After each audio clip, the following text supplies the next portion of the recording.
Pilot এবং আরেকজন co pilot.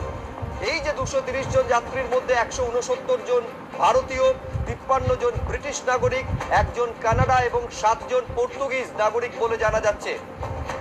ওড়ার কিছু সময়ের মধ্যেই বিস্ফোরণের ঘটনা ঘটে। কিছুটা ওড়ার পর আর ওপরে হায়ার অল্টিটিউডে যেতে পারছিল না বিমান, এটা দেখেই বোঝা যাচ্ছে। নিচের দিকে হঠাৎই নামতে শুরু করে, তারপরে কয়েক সেকেন্ডের মধ্যে বিরাট বড় একটা আগুনের গোলা দেখা যায়। এই ভাইরাল ভিডিওতে সেটা স্পষ্ট দেখা যাচ্ছে যে সিভিল হাসপাতাল রয়েছে, তার যে হস্টেল রয়েছে, সেখানে গিয়ে ধাক্কা মারে, সেখানে ভেঙে পড়ে এই বিমান। ফলত যারা ছিলেন এই বিমানে 242 জন, প্রত্যেকেরই মৃত্যু হয়ে থাকতে পারে বলে আশঙ্কা করা হচ্ছে।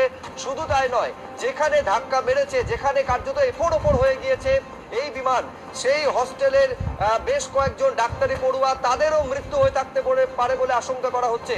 আমরা 8টি বিভিন্ন সময়ের ছবি আপনাদের সামনে তুলে ধরছি।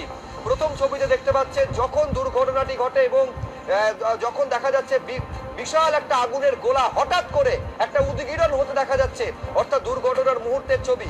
তারপরে চারপাশ কালো ধোঁয়ায় ঢেকে যায়। উদ্ধার কাজ যতটা দ্রুততায় সম্ভব শুরু করা হয়। এই মুহূর্তে অত্যন্ত দ্রুত গতিতে, তৎপরতার সঙ্গে, যুদ্ধকালীন তৎপরতায় সেই উদ্ধার কাজ চলছে।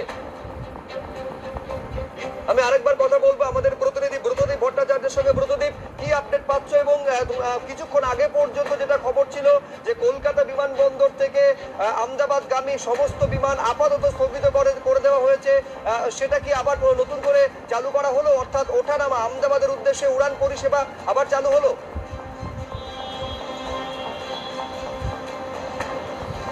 দেখো তো, আহমেদাবাদে এই ঘটনা ঘটার পরেই কিন্তু